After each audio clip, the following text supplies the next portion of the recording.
Recently कुछ ड्रामों के clips शायद आप तक भी पहुंचे हो, मुझ तक भी पहुंचे। एक मिसाल के तौर पे वो रज़ाई बहन भाई वाला ड्रामे का क्लिप आया, वो बड़ा हॉरिफाइंग सा था, अजीब सा, जिसमें पता नहीं क्या दिखाना चाह रहे हैं कि बहन भाई जो है, जो रज़ाई बहन भाई हैं, उनका आपस में निकाह भी हो गया है, वो लड़की जो है वो हामिला भी हो गई है, और अब इसको जो है ना ये एक नॉर्मल सी क्रिएट की जा रही है। ऑल तो सोशल मीडिया पे काफ़ी शोर मचा। फिर वो जो वुमन का स्लैप बैक वाला इशू था, वो एक और जो है ना इशू सामने आया। उसके बाद एक और ड्रामे का क्लिप आया जिसमें बहरोज सब्जवारी जो है बड़े पाकिस्तान के रेनाउंड एक्टर हैं, उनको एक वालिद का किरदार दिया गया है उस ड्रामे के अंदर, और उस ड्रामे में दिखाया गया है कि जो भाभी है और देवर है वो आपस में कुछ एक्स्ट्रा फ्रैंक हो रहे हैं, एक दूसरे को यानी गले मिल रहे हैं उस तरह करके, और वो उसको लड्डू खिला रहा है, पता नहीं क्या खिला रहा है, मतलब एक लेवल ऑफ फ्रैंकनेस दिखाया जा रहा है। और उस पे जो वालिद मोहतरम है वो ऑब्वियसली इस्लामिक रूलिंग के मुताबिक उनको रोक रहे हैं, जैसा कि नबी करीम सल्लल्लाहु अलैहि वसल्लम की हदीस भी है कि the brother in law is like death.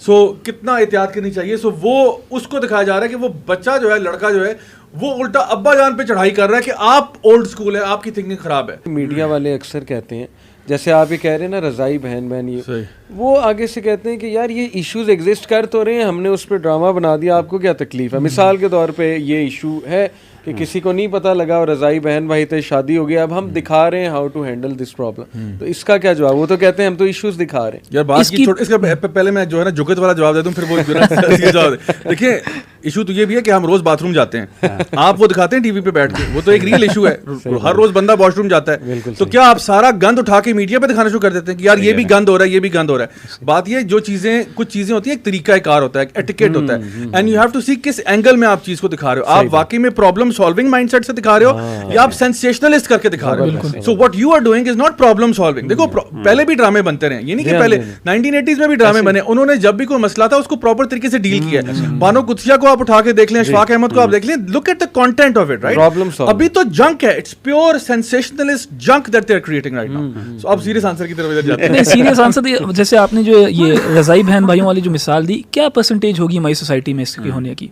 1%, 1 से भी ज्यादा, चलो 2, 3, 5% का कॉन्सेप्ट ही बहुत कम है, अरबों में बहुत ज्यादा है। अरब अपने मसलों में ये मसला बनाए तो समझ भी आती है। पाकिस्तानियों के अंदर रज़ात का कॉन्सेप्ट ही नहीं, उनको पता ही नहीं रज़ात का। और इस ऐसे कॉन्सेप्ट्स को फिर मीडिया पे लाके आप मैग्नीफाई कर देते हो, आप ब्लो आउट ऑफ प्रोपोर्शन कर देते हो सकता है हमारे यहाँ ये मसला जो है ये नेग्लिजिबल हो, मगर आपने मीडिया पे लाके उसको इतना बड़ा वो कर दिया। असल में ना रज़ाई बहन भाई के जो वल्लाहु आलम, देखें हम तो यही देखते हैं कि रज़ाई बहन भाई जो हैं, एक उनमें एक बहन भाइयों का एक कॉन्सेप्ट है जिसके अंदर एक मुक़द्दस रिश्ते के अंदर वो ये दिखाना चाह रहे हैं कि there can be a possibility, जहाँ पे ऐसे सर्कमस्टांसेस हो सकते हैं जहाँ पे आपको एक बहन भाई जैसा रिश्ता भी वायलेट करना पड़ सकता है, and that can be perfectly fine given in the certain circumstances. Obviously Pakistani माशरे के अंदर तो ये किया जा सकता है, लेकिन इसके हवाले से जो शरीयत का स्टांस है, अच्छा अल्लाह के रसूल सल्लल्लाहु अलैहि वसल्लम के दौर में भी ये मसला हुआ था। अल्लाह के रसूल सल्लल्लाहु अलैहि वसल्लम के दौर में एक जो थे रज़ाई बहन भाई थे, क्योंकि वहाँ पे तो रज़ात का कॉन्सेप्ट बहुत ज़्यादा था। दाइयाँ होती थी, वो दूध पिलाती थी कई औरतों को। आपको पता है हलीमा सादिया जो थी, उन्होंने भी कई बच्चों को दूध पिलाया हुआ। अल्लाह के रसूल के कितने बहन भाई थे, तो अरबों के यहाँ ये तो कॉमन मसला था। तो वहाँ पर क्या हुआ कि एक मियाँ बीवी की शादी हुई, मतलब मेल फीमेल की शादी, उनके बच्चे तक हो गए आगे। एक औरत ने एक दिन उनसे मिली तो दोनों को देखा, तो उन्होंने कहा तुम दोनों को तो मैंने दूध पिलाया हुआ है। अच्छा, उनके बच्चे तक हो गए, ये भी नहीं है कि बच्चे नहीं भी शादी हुई है, वो बच्चे तक हो गए। तो अल्लाह के रसूल सल्लल्लाहु अलैहि वसल्लम के पास जाके केस गया कि एक औरत कह रही है, सिर्फ बुढ़िया औरत कह रही है कि हमारे बच्चे भी हो गए हैं, और वो इस पर क्या हम उसकी शहादत पे बिलीव कर सकते हैं?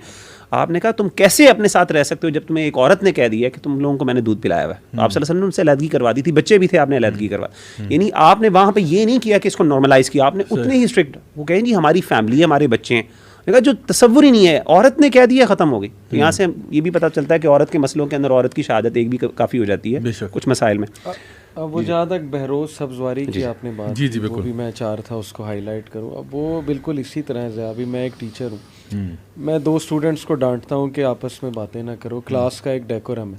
अब वो उठ के एक ड्रामा बना दें कि ये मोहम्मद अली साहब एक ड्रैकोनियन आदमी है और ये जो है ना ये हमारे राइट्स ज़िमन कर रहे हैं, फ्रीडम ऑफ स्पीच के खिलाफ है, बात नहीं करने दे रहा।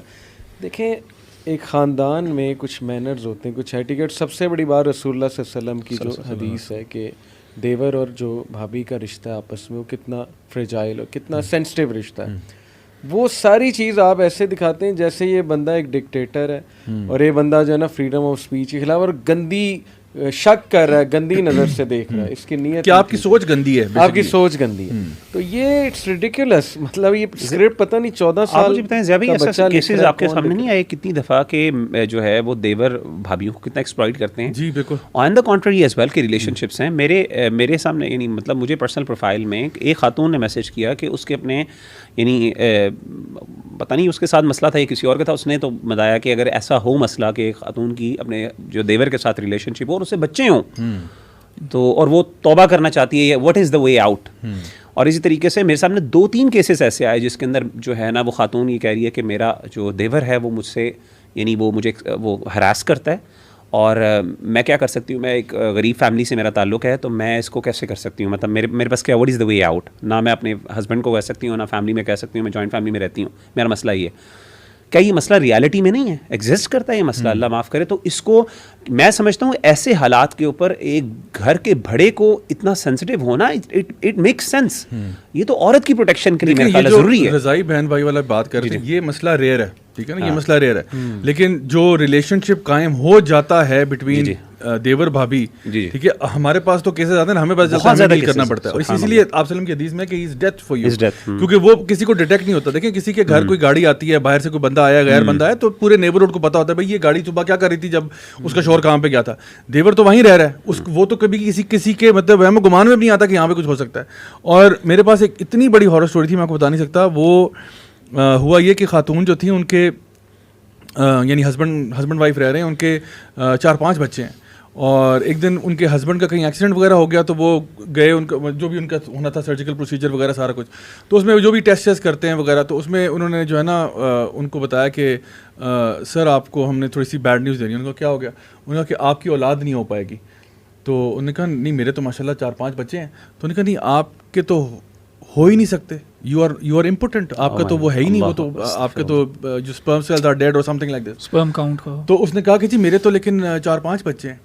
तो उन्होंने जब उसके बाद DNA टेस्ट वगैरह करवाया, सब कुछ किया, तो वो पता चला वो उसके बच्चे ही नहीं थे, वो एक्चुअली उसके भाई के बच्चे थे।